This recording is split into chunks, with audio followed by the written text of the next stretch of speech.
सप्तम अध्याय का तृतीय पाठ चल रहा है। कल आप लोगों ने उसमें निच प्रकरण पढ़ा कि निच के परे रहते किन किन धातुओं को क्या आगम होते हैं। पाठ देखा है जी। देख लिया, ठीक है। स्फावयति क्या धातु है? स्थायी वृद्धौ धातु है और उससे यकार को वकार आदेश होता है। ठीक है। और लीलोर नुगलो का वन्यतरस्याम, इसमें दो धातु ली गई है, लिंग श्लेषणे और ली श्लेषणे, और उसके बाद ला आदाने भी ली जाएगी, और जब विभाषा लियते से आकार आदेश होता है वो भी ली जाएगी, वो भी यहाँ पर ले लिया जाएगा। ठीक है। आज हम सूत्र पढ़ेंगे इत्व प्रकरण। प्रत्यय स्थात का पूर्वस्यात इदाप्य सुपः। प्रत्यय स्थात पंचमी का एक वचन, कात पंचमी का एक वचन, पूर्वस्य षष्ठी का एक वचन, अतः षष्ठी का षष्ठी का एक वचन, इत प्रथमा का एक वचन, आपी सप्तमी का एक वचन, अथवा पंचमी का एक वचन। फिर से बोलिए। प्रत्यय स्थात पंचमी का एक वचन, कात पंचमी का एक वचन, पूर्वस्य षष्ठी का एक वचन, अतः षष्ठी का एक वचन, इत प्रथमा का एक वचन, आपी सप्तमी का एक वचन, अथवा षष्ठी का एक वचन, पंचमी का असुपः पंचमी का एक वचन। प्रत्यये तिष्ठति इति प्रत्ययस्थः। ठीक है। तस्मात् प्रत्ययस्थात् का प्रत्यय हो गया। न सुप असुप तस्मात् असुपः। बाकी कहीं पर भी समास नहीं है। तो अर्थ करेंगे सूत्र का। अनुवृत्ति इसमें किसी की भी नहीं आ रही, जो भी है सब कुछ इसी सूत्र के अंदर है। अर्थ होगा सूत्र का, बस केवल अंगस्य का अधिकार चलता है। प्रत्ययस्थात् ककारात्, जो पंचमी उसको एक साथ ले लेंगे।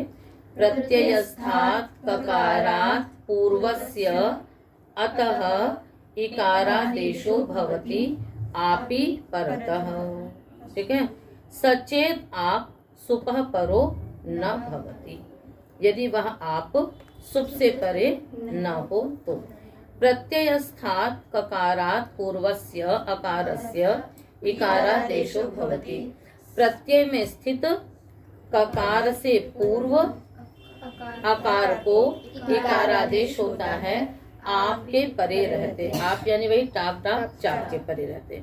यदि वो आप सुपः परो न भवति, सुप से परे न हो तो, यानी सुप के बाद टाप न आया हो, पहले ही आकार हो तो। उदाहरण बनाएंगे हम, जैसे जटिलिका, मुंडिका, कारिका, हारिका,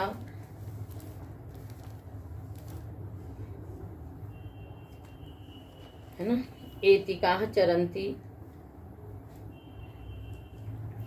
तो जैसे जटिलिका, मुंडिका, इन सब में जटिला, मुंडा, इन शब्दों से प्रागिवाचक से आपने क प्रत्यय कर लिया। ठीक है ना।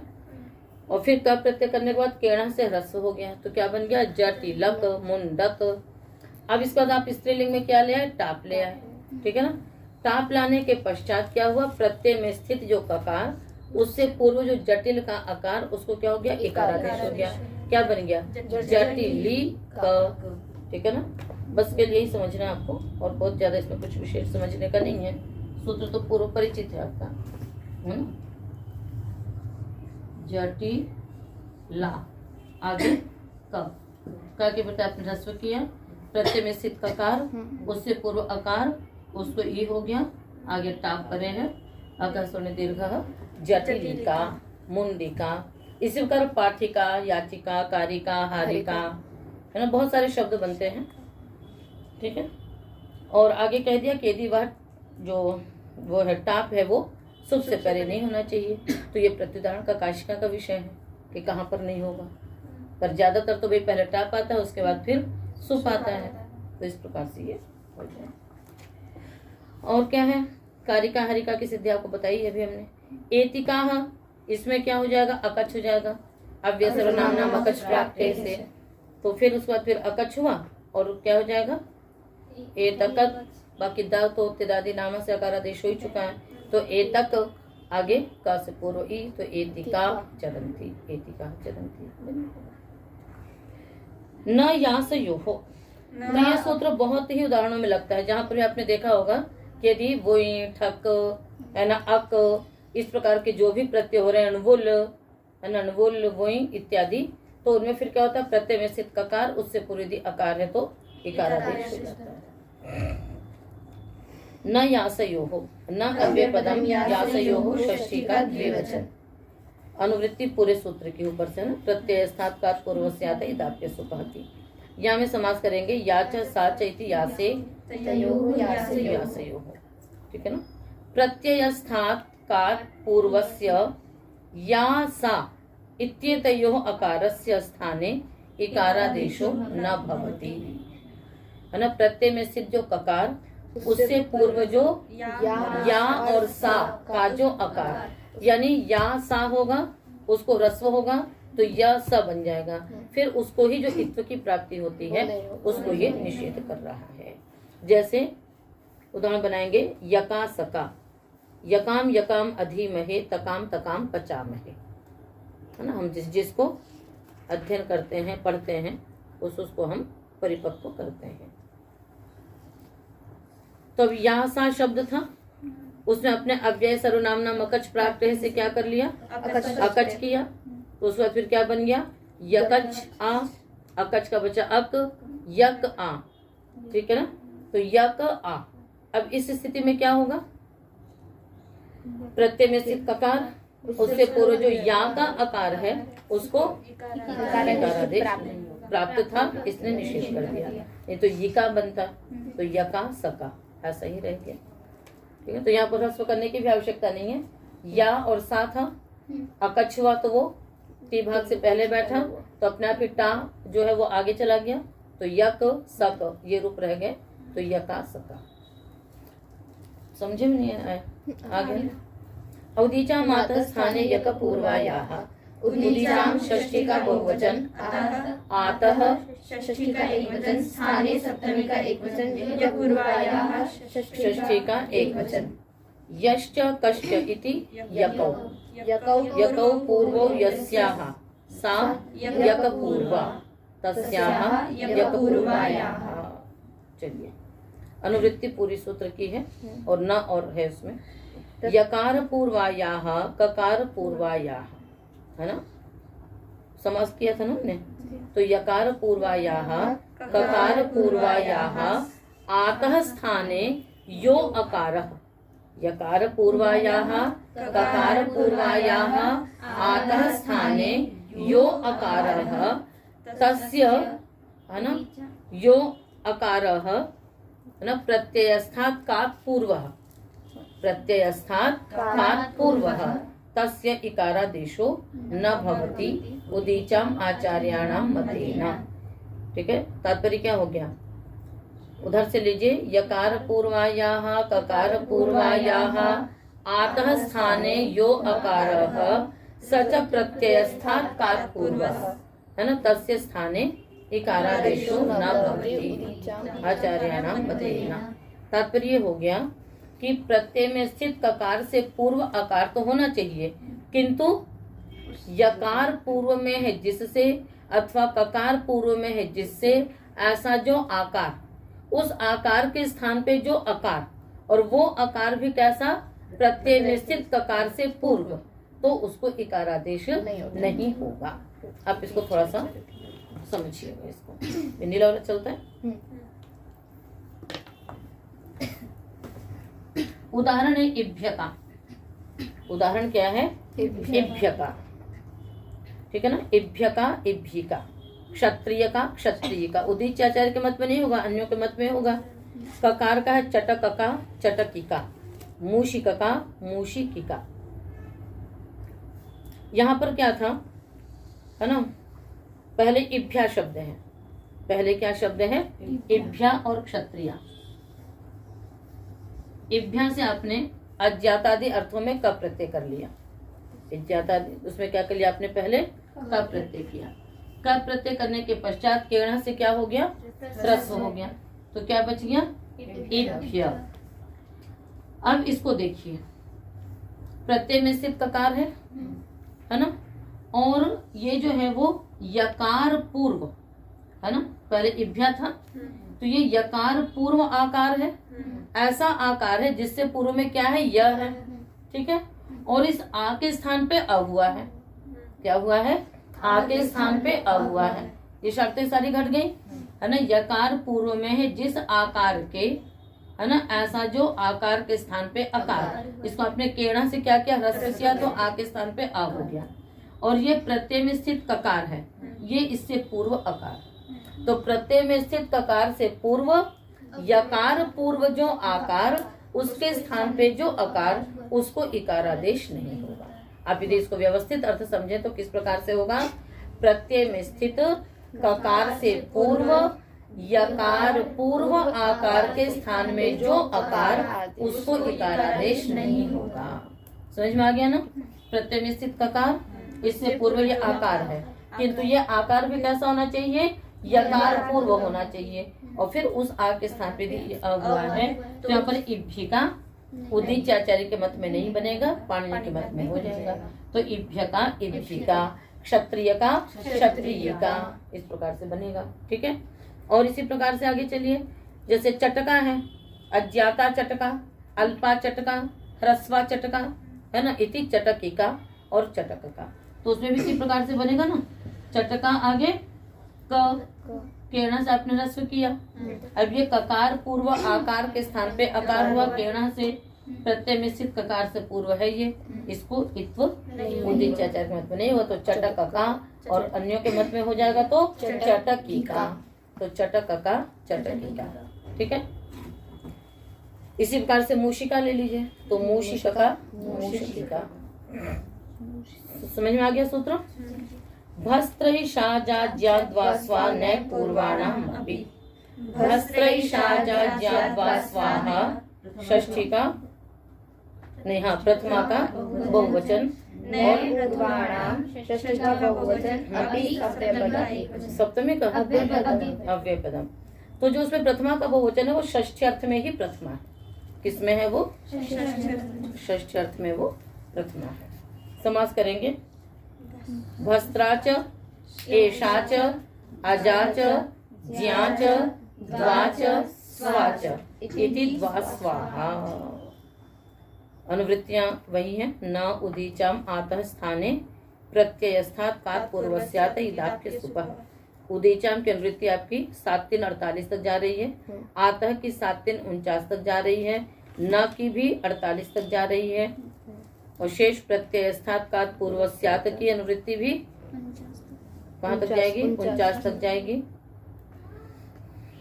अर्थ करेंगे हम लोग, भस्त्रा एषा अजा ज्या द्वा स्वा इत्येतेषां न पूर्वाणाम अपि, है ना, न पूर्वाणाम अपि ग्रहणात् अन पूर्वाणाम अपि यदि लगा देते हैं तो दोनों हो जाता है वहां पर। तो न पूर्वाणाम अपि ग्रहणात् अन पूर्वाणाम अपि आतः स्थाने यो आकारः तस्य उदीचाम आचार्याणां मतेन इत्वं न भवति। ठीक है। कहते हैं कि भस्त्रा एषा और अजा ज्या द्वा स्वा, है ना, इनिन के आकार को, आकार के स्थान पे जो आकार है ना, उसको क्या होता है, इकारादेश उदीच्य आचार्यों के मत में नहीं होता है, चाहे न पूर्व हो और अभिग्रहण से अनय पूर्व भी। तो नय पूर्व अनय पूर्व दोनों के लिए इसने विधान किया, किंतु ये इनिन का यदि आकार के स्थान पे आकार है तो उसको इकारादेश उदीच्य आचार्यों के मत में नहीं होगा। तो भस्त्रका भस्त्रिका और अविद्यमाना भस्त्रा यस्याह सा अभस्त्रका। अविद्यमान बहुव्रीहि समास करके करेंगे, अविद्यमाना भस्त्रा यस्याह सा अभस्त्रका और अभस्त्रिका। ठीक है। तो जिसमें नय पूर्व और अनय पूर्व दोनों मिलेगा उसमें दोनों का बनाएंगे, जिसमें एक का होगा उसमें एक का करेंगे। तो भस्त्रका भस्त्रिका, अभस्त्रका अभस्त्रिका, एशका एशिका, इसमें न समास नहीं होगा तो एशका एशिका, अजका अजिका, अनजका अनजिका, ज्यका जिका, अज्यका अज्जिका, द्वके द्विके, ये द्विवचन ही रहेगा, स्वका स्विका, अस्वका अस्विका। तो एशा और द्वे में न पूर्व नहीं होगा, इस कारण से उनको छोड़ दिया। ठीक है, तो सिद्धियों में तो कोई दिक्कत नहीं है। पहले भस्त्रा शब्द है, भस्त्रा आगे का प्रत्यय किया हमने, और फिर वही केड़ा से ह्रस्व कर देंगे। तो आकार के स्थान पे, मतलब इन शब्दों के आकार के स्थान पे जो आकार, उसको उदीच्याचार्य के मत में इकारादेश नहीं होगा। बस यही केवल ऐशा ऐशिका में वही अकच करके करेंगे जैसे बनाया था आपने। अजका अजिका, अनजका अनजिका, सब में बहुरी समास कर लेंगे। तो द्वके द्विके में क्या होगा, बनाइए।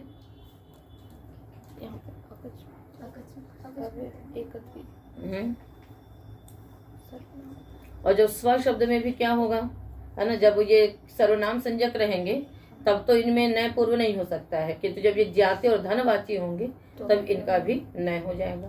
तो उसमें अश्व का अस्विका बन सकता है। द्वे में क्या है, द्वे से आपने अकच किया तो क्या बन गया, द्वके, है ना, वो प्रत्यय में स्थित जो अकार उसको द्व की प्राप्ति, द्विके, इसने निषेध कर दिया। तो एक बार द्वके बन गया और एक बार द्विके बन गया। इस प्रकार से अभाषित पुंस्काच, अभाषित पुंस्कात पंचमी का एक वचन। हाँ, भाषित पुमान ये न सभाषित पुंस्कः, न भाषित पुंस्कः अभाषित पुंस्कः तस्मात् अभाषित पुंस्कात्। ठीक है, तो चलिए भाषिता पुमान आपको समझा हुआ है स्त्री पुमत भाषित में कि भाषिता पुमान यस्मिन प्रवृत्ति निमित्ते, है ना, कि जिस एक ही प्रवृत्ति निमित्त में पुल्लिंग शब्द रहा हो और अब वो स्त्रीलिंग हो रहा हो, वो भाषित पुंस्क है। और यहाँ कह रहे हैं अभाषित पुंस्कार। क्या कह रहे हैं, अभाषित पुंस्कार। आगे अर्थ करेंगे, नय पूर्वात् अनय पूर्वाच्च अभाषित पुंस्काद् विहितस्य आतः स्थाने यो अकारः प्रत्ययस्थात् कात् पूर्वः तस्य इकारादेशो न भवति उदीचाम आचार्याणां मतेन। है ना, नय पूर्वात् अनय पूर्वाच्च अभाषित पुंस्कात् विहितस्य आतः स्थाने यो अकारः, नय पूर्व अथवा अनय पूर्व अभाषित पुंस्क से विहित जो आकार, अभाषित मतलब अभाषित पुंस्क कौन हो गया, जो नियत स्त्रीलिंग होगा।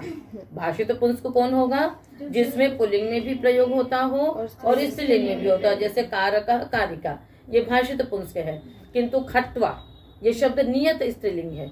तो जो नियत स्त्रीलिंग वाले शब्द हैं उनमें जो आकार, तो नियत अभाषित पुंस्क से जो विहित आकार, उसके स्थान में जो आकार, उसको इकारादेश उदीच्याचार्य के मत में विकल्प से नहीं होगा।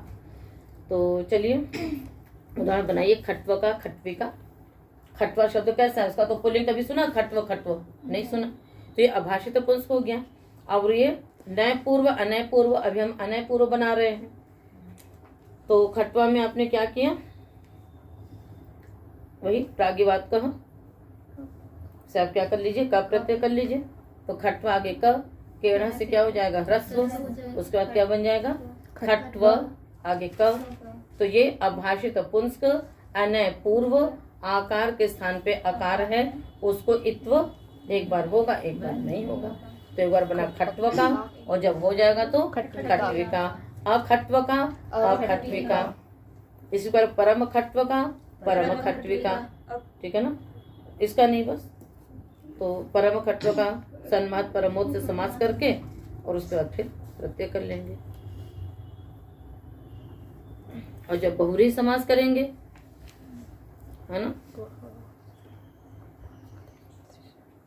तो इसीलिए कहा कि मतलब उससे विहित वो होना चाहिए, क्या, आकार, है ना, अभाषित पुंस्क से विहित जो आकार, है ना। तो यहाँ पर हम फिर बहुरी समास में नहीं करेंगे, अभी तो किसमें करेंगे, केवल कर्मधारय समास में ही करेंगे। तो अभाषित पुंस्क से कार्य हो जाएगा। आदाचार्याणाम, आद प्रथमा का एक वचन, आचार्याणाम षष्ठी का बहुवचन। अभाषित पुंस्कात की वृत्ति है, शेष नय पूर्वाणाम अपि है ही।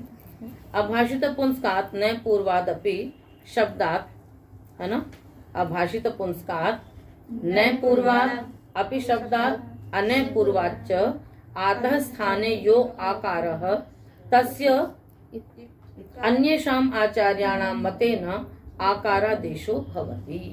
ठीक है, सारी शर्तें वही हैं। अभाषित पुंस्क नय पूर्व तथा अनय पूर्व से विहित जो आकार के स्थान पे अकार, उसके स्थान पे आचार्यों के मत में आकार आदेश भी होता है। इधर तो ई हो रहा था तो अखट्विका बन रहा था, अब क्या बनेगा? खट्वाका। क्या बनेगा? खट्वाका, अखट्वाका, परम खट्वाका। तो ह्रस्व पहले करेंगे और ह्रस्व करने के बाद पुनः इससे आकार आदेश कर देंगे।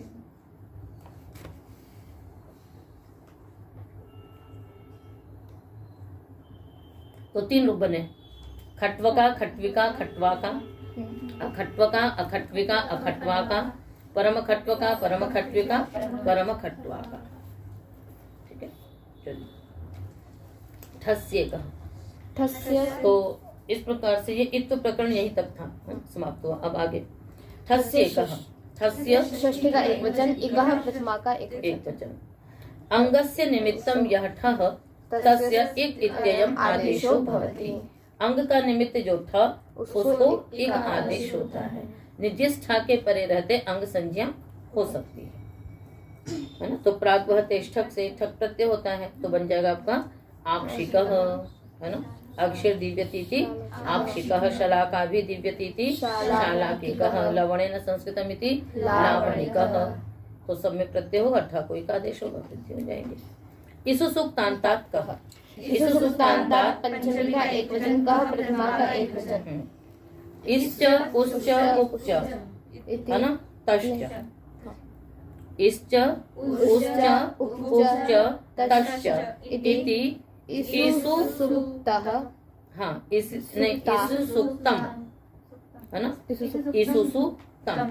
फिर इसु सुक्तम अन्ते यस्य स इसु सुक्तान्तः तस्मात् इसु सुक्तान्तात्।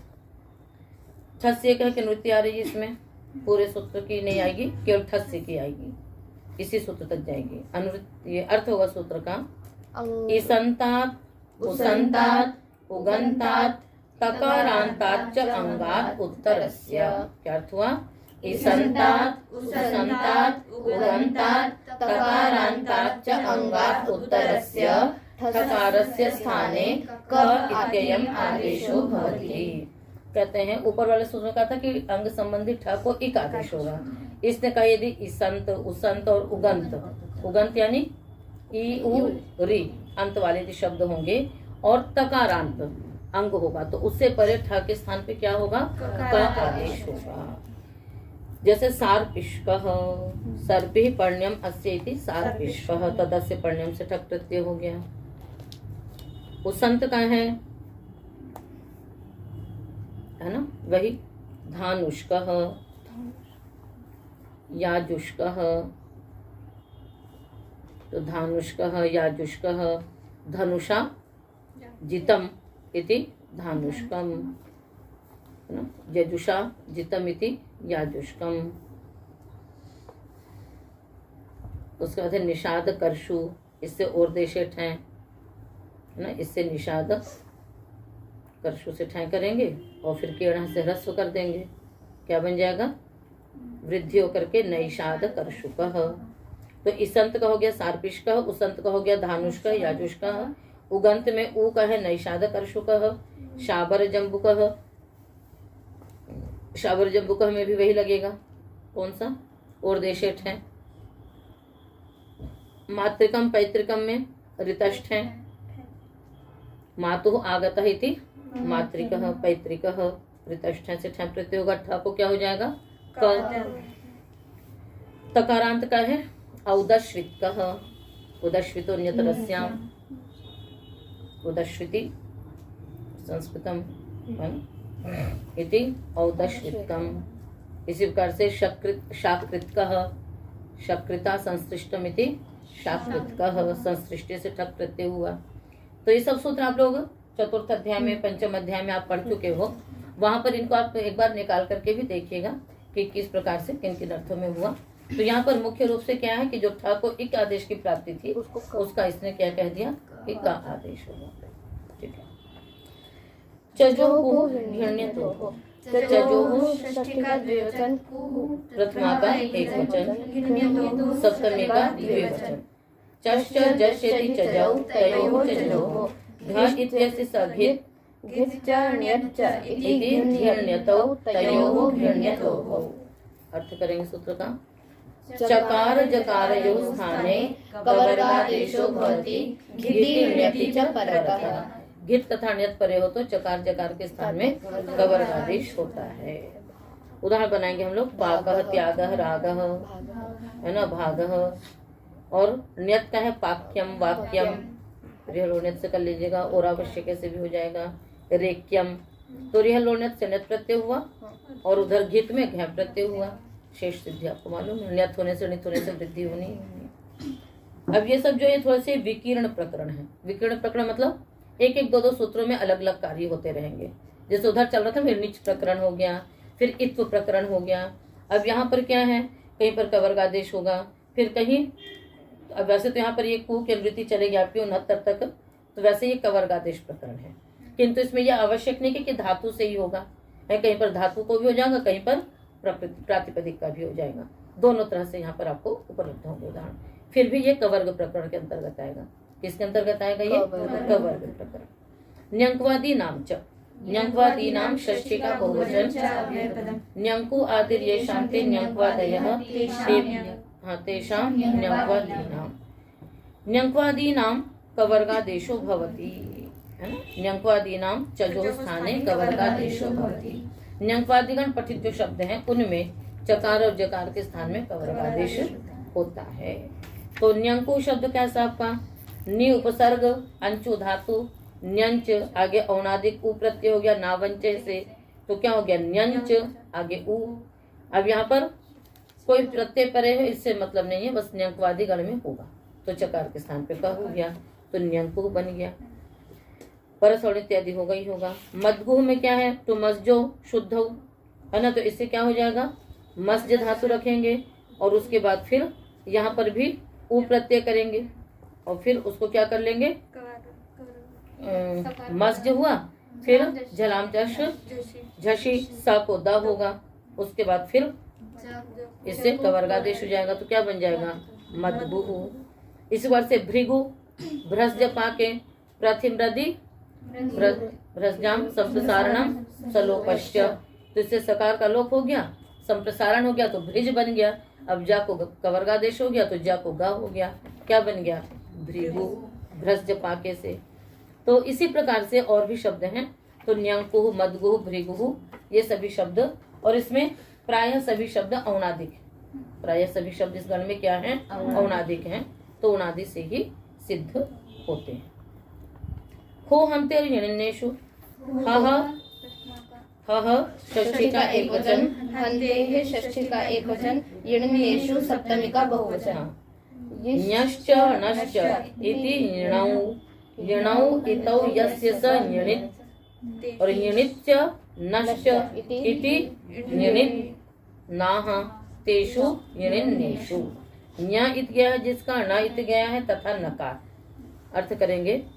हन्ते हकारस्य स्थाने कवर्गादेशो भवति, नीति नीति प्रत्यये परतः नकारे च परतः। ये तनित प्रत्यय परे हो तथा नकार परे हो तो क्या होता है? हकार को कवर्गादेश हो जाता है। उदाहरण बनेगा, है ना, जैसे घातः, है ना, घातो वर्तते।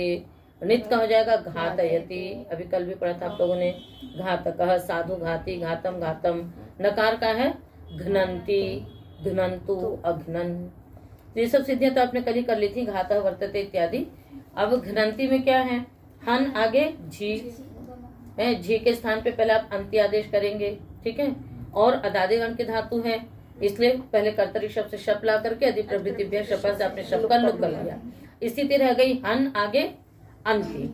अब यहाँ पर अंति जो है ये अपित सार्धातु गित्वत होने से ये अजादि कितनित हो गया, तो गम हन जन खन घसाम लोप किंगित के नंगी से उपधा का लोप हुआ।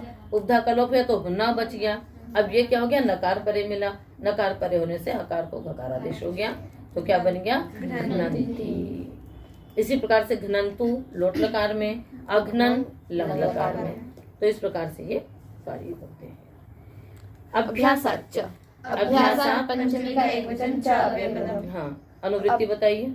हो हन्ते है युनेषु जजोह नहीं, मतलब कुहु। केवल कुह की अनुवृत्ति आती, पर यहाँ पर नहीं लगाएंगे, है ना। अर्थ करेंगे। अभ्यासाद उत्तरस्य हन्ते अकारस्य कवर्गादेशो भवति। अभ्यास से उत्तर हंती के हकार को कवर्गादेश होता है।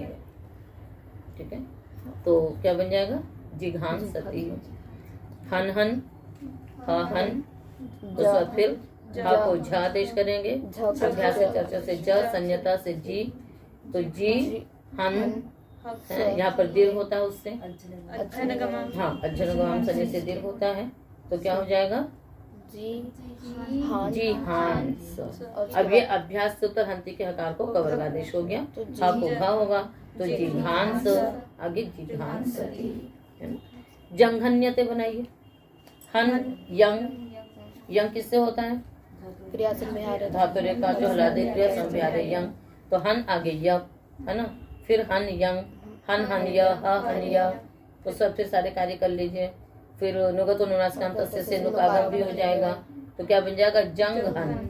अब ये अभ्यास से उत्तर हन के आकार को कवर्गादेश हो गया, तो जंघन्यते।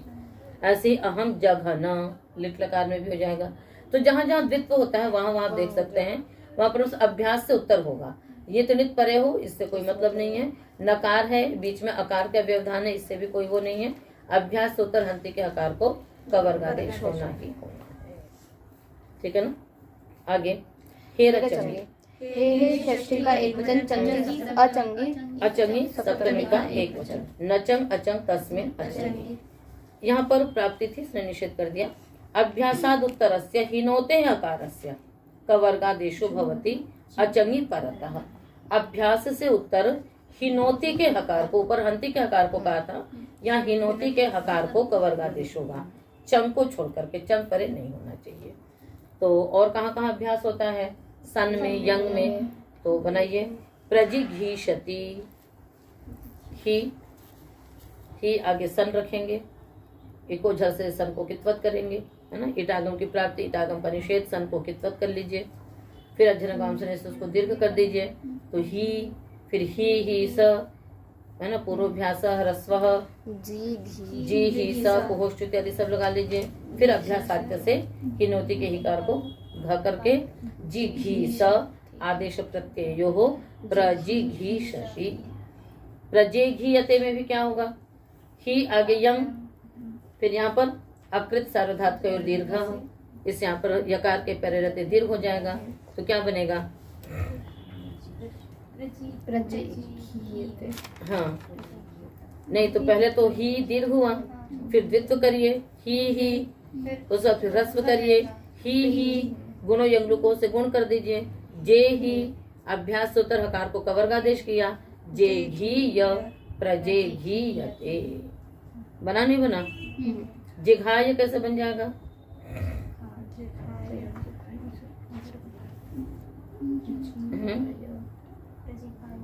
ही आगे नल, वृद्धि करेंगे, हाई नल, आयादेश करेंगे, हाय नल, रूपातिदेश करके द्वित्व करेंगे, ही हाय नल, जी हाय नल, जी हाय, इससे कवर्गादेश कर दिए, जी हाय बन जाएगा।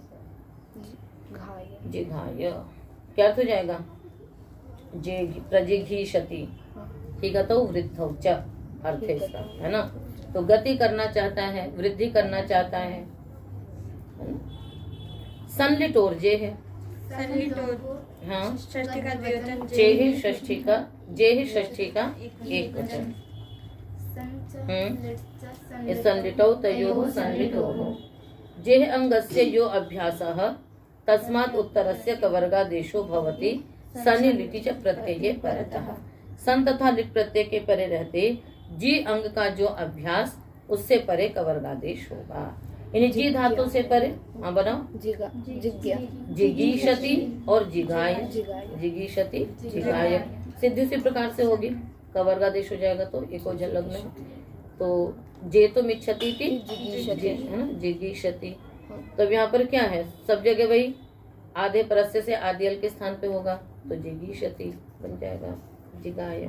विभाषा चे है, विभाषा प्रथमा का एक वचन, चे है षष्ठी का एक वचन। उसी प्रकार से अर्थ करिए। चे अभ्यासाद उत्तरस्य चिनोते अंगस्य विभाषा कवर्गादेशो भवति सन्निलिटि च परतः। सन्निलिटों की अनुवृत्ति लगा लेंगे, 7 3 58 तक जाएगी।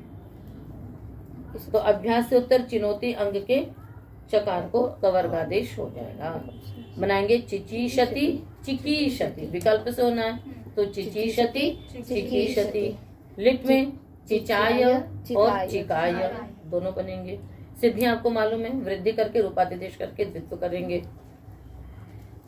न क्वादेह, न अव्यपदम क्वादेह षष्ठी का एक वचन, क्व आदिर यस्य स क्वादि तस्य क्वादेह। अनुवृत्तियां हैं चजो कुह अंगस्य। कवर्गादेह धातोः चजोः स्थाने कवर्गादेशो न भवति। कहते हैं जो कवर्गादि धातुएं हैं उनसे परे यदि चकार और जकार होगा तो उनमें कवर्गादेश नहीं होगा। जैसे पूजा वर्तते है ना, तो कूज अव्यक्त शब्द धातु है, तब यहाँ पर भी क्या है आपका कूज आगे घय करिए, पूजा बना तो घित प्रत्यय के परे रहते चजो को गिणतों से प्राप्ति थी, इसने निषेध कर दिया। तो पूजा वर्तते, खर्ज गर्ज सभी में ही खर्ज गर्ज नहीं हुआ। पूज्यम भवता, खर्ज्यम भवता, गर्ज्यम भवता, है ना, तो इन सब में ही तो पूज्यम इत्यादि में नित प्रत्यय हो रहा है। क्या करो वृद्धि, किस सूत्र से करोगे? नहीं कर सकती, मेरी तरफ से कोई मनाही नहीं। किससे करोगे? क्यों जी नहीं होगी? नहीं होगी, क्यों नहीं होगी आप बताइए। करिए वृद्धि, मैं कह रही हूँ नहीं होगी। एक तो उपधा को करता है, एक नहीं, उपधा में हो जाए ना, कू के वो को लघु उपधा उपधा में आकार को करता है, और लघु उपधा को करता है। वो गुण करता है लघु उपधा को। हाँ मतलब गुण भी नहीं होगा क्योंकि लघु नहीं है, वृद्धि नहीं होगी क्योंकि उपधा में आकार नहीं है और इधर से इगंत अंग नहीं है, तो न गुण न वृद्धि, जैसा है वैसा ठीक है। ठीक है, तो पूजा वर्तते खर्जा गर्जा कूर्जम भवता खर्जम भवता। अजिव्रज्योश्च, अजिव्रज्योः षष्ठी का द्विवचन च अव्यपदम्, अजिश्च व्रजिश्च इति अजिव्रज्यौ तयोः अजिव्रज्योः। अजिव्रज तयोश्च चजोः कवर्गादेशो न भवति। अज और व्रज धातुओं को भी कवर्गादेश बनाओ। समाजः उदाजः, समाज में हलश्च से यहाँ प्रत्यय हो गया। परिव्राज में व्रज धातु में भावे से यहाँ प्रत्यय हो गया। ठीक है, परिव्राज्यम,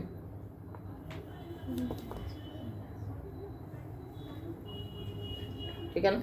और जहां पर अज को वी आदेश हो जाएगा तो वहां पर तो कोई बात ही नहीं है। जहां पर अजेर वे घैंपो से क्या हो जाएगा, वी आदेश हो जाएगा, तो वहां पर तो कोई बात ही नहीं है, इसलिए उसका उदाहरण यहाँ पर नहीं आएगा। आपका समाज उदाज परिव्राज परिव्राज्यम, ठीक है ना। तो इस प्रकार से ये हो गया। भुजन युक्तौ पाणिनिपतापयोः, भुजन युक्तौ प्रथमा का द्विवचन, पाणिनिपतापयोः सप्तमी का द्विवचन। पाणिश्च उपतापश्च इति पाणिनिपतापे तयोः पाणिनिपतापयोः। अर्थ करिए आप लोग। भुजन युक्त इत्येतौ शब्दौ यथा क्रमम पाणौ उपतापे च अर्थे निपात्येते, है ना। वही कुत्व की प्राप्ति थी, उसका निषेध दिख रहा है तो ये निपातन हो गया। तो भुज जो है वो पाणी अर्थ में और न्युब्ज जो है वो उपताप अर्थ में निपातन किया जाता है। क्या निपातन होगा? कुत्व का अभाव। भुज्यते अनेन इति भुजः पाणिः, है ना। तो पाणी मतलब हाथ, जिसको हम भुजाएं भी बोलते हैं ना। क्यों बोलते हैं? क्योंकि इससे खाया जाता है। भुज्यते अनेन इति भुजः,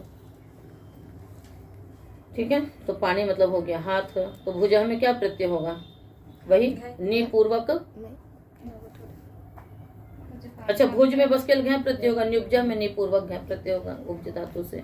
न्युब्जः न्युब्जिताः, है ना। अधोमुखाः शेरते अस्मिन् इति न्युब्जः उपतापः। उपताप मतलब बीमारी की, बीमारी तो मतलब आदमी नीचे करके थोड़ा सा मुंह करके वो हो जाता है। तो न्युब्जिताः मतलब झुक करके, है ना, उसमें सोए रहते हैं, इसलिए ये न्युब्ज है। तो न्युब्जः उपतापः। तो यहाँ पर क्या हो गया, नि पूर्वक उपज आर्जवे धातु से हलर्ष से घ प्रत्यय हुआ, तो इसमें चजो को घृण्यतों से कुत्व की प्राप्ति थी, इसने निषेध कर दिया। तो देखो भुजः में गुण का अभाव भी निपातन है और कुत्व का अभाव भी निपातन है, और न्युब्जः में गुण की तो प्राप्ति नहीं थी, केवल कुत्व का अभाव निपातन है। तो भुजः और न्युब्जः। प्रयाजानुयाजो यज्ञांगे, प्रयाजानुयाजो प्रथमा का द्विवचन, यज्ञांगे सप्तमी का एक वचन। प्रयाजश्च अनुयाजश्च इति प्रयाजानुयाजौ, यज्ञस्यंगम यज्ञांगम तस्मिन् यज्ञांगे, प्रयाज अनुयाज इत्येतौ यज्ञांगे निपात्येते। ये दोनों शब्द भी निपातन किए जाते हैं, ठीक है ना। तो यज्ञ के अंग में अभी आप लोगों ने देखा उस दिन दर्श पूर्णिमा से है ना, देखने गए थे आप लोग, तो उसमें पहले प्रयाज हुआ था और फिर अनुयाज हुआ था। तो यज्ञ के प्रारंभ में जब उसको किया सामिधेनी के बाद प्रयाज हुए, फिर बीच की सब क्रियाएं हुई और उसके बाद फिर अंत में अनुयाज हुआ। तो वही अनुयाज, अनु मतलब पीछे, प्र मतलब प्रारंभ, तो प्रारंभ में जो उसकी विशेष क्रियाएं हुई वो सारी वो प्रयाज की थी, और वो प्रयाज में ही वो सब चल रहा था आपका पुरोडाश इत्यादि नहीं, वो जो पूरा वो बोल रहे थे ना, 2 बार इन लोगों ने वो वाला कार्य किया था। कौन सा? हाँ, श्रौ षट है ना, अनुग्रोही, फिर ये यजामहे, तो पहले एक बार किया उस प्रकार का, फिर बीच में कुछ अन्य क्रियाएं हुई थी, फिर बाद में फिर उसी प्रकार से, तो 2 बार ये चीज हुई। तो ये पहले वाला प्रयास था और बाद में जो किया था वो अनुयाज था, ठीक है ना। तो प्रयाज और अनुयाज, तो यहाँ पर क्या हो, तो प्रयाज जो होते हैं वो 5 होंगे और अनुयाज जो होंगे वो 3 होंगे। पंच प्रयाजाः त्रयः अनुयाजाः, पंच प्रयाजाः त्रयः अनुयाजाः। तो जो प्रधान याग था, जब पुरोडाश की आहुति वगैरह देने का, उससे पहले ये सब किया था। तो प्रधान याग से पूर्व जब किया जाएगा तो वो प्रयाज है, और प्रधान याग के बाद किया जाएगा वो अनुयाज हो जाएगा।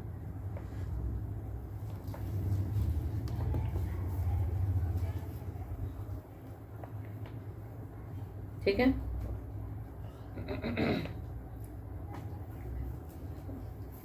वंचेर गतौ, वंचे षष्ठी का एक वचन, गतौ सप्तमी का एक वचन।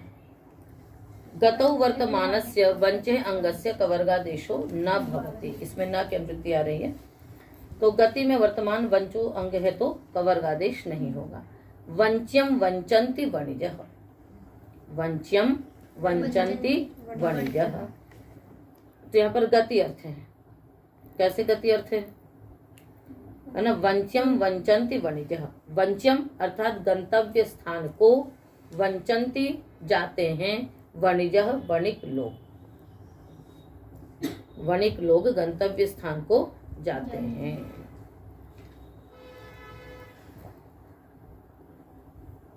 ठीक है। तो गति अर्थ है, गति अर्थ में जो वंचु धातु उसको नहीं हुआ, तो वंच्यम में ण्यत् प्रत्यय हो गया। ण्यत् प्रत्यय में यहाँ पर चजो को घृण्यतों से प्राप्ति थी, इसने निषेध किया, तो वंच्यम यहाँ पर कवर्गादेश नहीं हुआ। ओ का उच्चः के, ओ कह, हाँ षष्ठी का एक वचन, के सप्तमी का एक वचन, एक वचन। ओ कह है ना, उच्चे धातु हो के प्रत्यय परतः ओ कह इति निपात्यते। उच्च धातु से क प्रत्यय के परे रहते ओ कह, यह निपातन किया जाता है। न्योकः शकुन्तः, न्योको गृहम, यहाँ पर उच्च समवाय धातु है।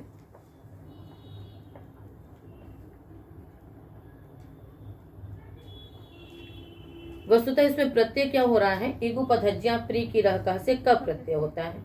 अब क प्रत्यय के परे रहते तो कुत्व की प्राप्ति है नीचे जो को घृण्यतों से, वो तो क्या करता है, केवल घित और ण्यत् प्रत्यय के परे रहते हैं। यहाँ न घय प्रत्यय है और नहीं ण्यत् प्रत्यय है। प्रत्यय कौन सा हो रहा है, क। अब जब क प्रत्यय के परे रहते हैं, यहाँ पर हमने कर दिया। अब क कित है तो गुण भी नहीं हो सकता था, तो गुण भी निपातन किया गया और कुत्व भी निपातन किया, तो क्या बन गया, ओ कह। ठीक है। अब न्युचन्ति अस्मिन इति न्योकः, घय के अर्थ में का प्रत्यय हो रहा है यहाँ पर। न्युचन्ति है ना, मतलब जिसमें इकट्ठे होकर, इकट्ठे होते हैं, एकत्रित होते हैं। कहाँ एकत्रित होते हैं, घर में, इसलिए न्योकम, न्योका गृहम। न्योक अर्थ क्या हो गया, घर हो गया। और न्युचति इति न्योकः है ना, जो समुदाय बना करके रहे, तो जैसे पक्षी होते हैं, कुछ ऐसे पक्षी होते हैं जो इकट्ठे ही रहते हैं, बता एक पक्षियों को बहुत कम उड़ते हुए देखते हैं। जब उड़ते हैं आकाश में तो एक साथ कई सारे पक्षी कतार बना करके उड़ते होते हैं। तो एकत्रित होकर के जो पक्षी एक साथ रहते हैं उनका समुदाय रहता है, इसलिए उनको क्या बोलते हैं? तो वहां पर न्युचति इति न्योका, वहां पर कर्ता में प्रत्यय हुआ, ठीक है। और यहाँ पर अस्मिन अधिकरण में का प्रत्यय हुआ दोनों में घयर्थे का विधानम से ही, किंतु का प्रत्यय हो रहा है। का प्रत्यय होने से कुत्व की भी प्राप्ति नहीं है, गुण की भी प्राप्ति नहीं है, तो दोनों यहाँ पर निपातन से होगा। तो न्योका माने पक्षी भी होगा और न्योका माने घर भी होगा, जिसमें एकत्रित होकर के लोग रहते हैं, तो घर में एकत्रित होकर के रहते हैं, इसलिए न्योका। न्या आवश्यके, न्या न्ये सप्तमी का एक वचन, आवश्यके सप्तमी का एक वचन, है ना। न्ये परतः आवश्यके अर्थे अंगस्य चजो कवर्गादेशो न भवति। कहते हैं यदि आवश्यक अर्थ द्योतित हो रहा हो तो कवर्गादेश नहीं होता है, न्य प्रत्यय के करे रहते। जैसे अवश्य पाच्यम, अवश्य वाच्यम, तो यहाँ पर कवर्गादेश नहीं होगा। तो यहाँ पर क्या होता है? वस्तुतः आवश्यक अर्थ में किससे होता है? न्य प्रत्यय तो उसी से होगा, किससे? क्या है सूत्र आपका? लू से तो हो जाता है और आवश्यक से, है ना, तो वहां पर अवश्य लाव्यम इत्यादि से बन जाता है। किंतु सामान्य रूप से जो कृत्याश्च सूत्र है, निकालिए कृत्याश्च,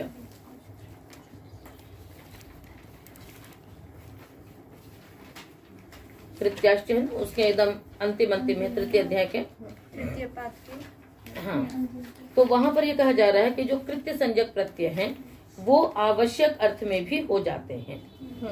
कृत्याश्च सूत्र से क्या होता है कि न्यत प्रत्यय आवश्यक अर्थ में भी होते हैं। आवश्यक आधमर्ण्य योर ने नहीं कहा कि आवश्यक और आधमर्ण्य अर्थ में नहीं प्रत्यय होगा। कृत्याश्च कृत्य संज्ञक प्रत्यय अपि आवश्यकाधमर्ण्यो भवन्ति। तो आवश्यक मतलब अवश्य रूप से कर्तव्य, इस अर्थ में अन्य कृत्य संज्ञक प्रत्यय होंगे। तो जो रिहल और न्यत का न्यत प्रत्यय वो कृत्य संज्ञक है, मालूम है ना, यत और न्यत, तो ये कृत्य संज्ञक प्रत्यय है। तो इसलिए यहाँ पर क्या हो गया कि पच धातु से आवश्यक अर्थ में यहाँ पर न्यत प्रत्यय हुआ, एक बात हुई। अब उसके बाद फिर क्या हो जाएगा कि अवश्यम, है ना, अवश्यम पाच्यम इति अवश्य पाच्यम।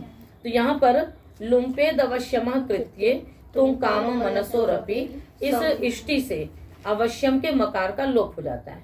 तो अवश्यम पाच्यम की जगह पे क्या प्रयोग होता है? अवश्य पाच्यम। और उससे पहले हम मयूर व्यंजकादयष्ट से हम इसमें समास कर लेते हैं। अवश्यम पाच्यम ऐसा विग्रह करके मयूर व्यंजकादयष्ट से हम पहले समास करेंगे। समास करने के पश्चात लुम्पेद अवश्यम कृत्ये तुम काम मनसोरपि, इस वार्तिक से क्या होगा? मकार का लोप हो जाएगा। और मकार का लोप होने के पश्चात फिर अवश्य लाव्यम नहीं, अवश्य पाच्यम, अवश्य वाच्यम, अवश्य रेच्यम, जितने भी इस प्रकार की धातुएं हैं जिनसे कवर्गादेश की प्राप्ति हो रही थी, इस सूत्र ने क्या किया? निषेध कर दिया कि यदि आवश्यक अर्थ द्योतित हो रहा हो, है ना, और न्या प्रत्यय परे हो तो उसमें चवर्ग को कवर्गादेश नहीं होता है। ठीक है, आगे यज याच यज याच यच यज याच रुच प्रवचर्च, यज याच रुच प्रवचर्च पंचमी का एक वचन नहीं, षष्ठी का एक वचन च अभिवदन। यजश्च याचश्च रुचश्च प्रवचश्च रिच इति यज याच रुच प्रवचर्च तस्य प्रवचर्च। ण्ये की अनुवृत्ति आ रही है, न्यावश्यक से, न कि चजोह को अंगस्य, आवश्यक की अनुवृत्ति नहीं आ रही है। अर्थ होगा यच यज याच रुच प्रवच रिच इत्येतेषाम् अंगानां चजोः स्थाने ण्ये परतः कवर्गादेशो न भवति, है ना। इन अंगों को चवर्ग चकार और जकार के स्थान में न्या के परे रहते कवर्गादेश नहीं होगा। उदाहरण बनेगा याज्यम, याच्यम, रोच्यम, प्रवाच्यम और अर्च्यम। ठीक है, तो न्यत प्रत्यय सब में हो रहा है ना, प्रत्यार्थ में हो रहा है। जो शब्द संज्ञायाम वचः षष्ठी का एक वचन अशब्द संज्ञायाम सप्तमी का एक वचन शब्दस्य संज्ञा शब्द संज्ञा न शब्द संज्ञा अशब्द संज्ञा तस्याम अशब्द संज्ञायाम। निय की वृत्ति है न कि चजो अंगस्य सबकी है। अशब्द संज्ञायाम वचः अंगस्य कवर्गादेशो न भवति निय परतः। यदि वो शब्द की संज्ञा न पड़ रही हो तो वच के चकार को भी कवर्गादेश नहीं होगा। जैसे वाच्यम आह अवाच्यम आह, तो वक्तुम योग्यम इति वाच्यम न वाच्यम अवाच्यम। जो कहने योग्य था उसने कहा, जो नहीं कहने था वो नहीं कहा। तो ये संज्ञा नहीं पड़ रही। जब संज्ञा होगी तो वाक्य बन जाएगा।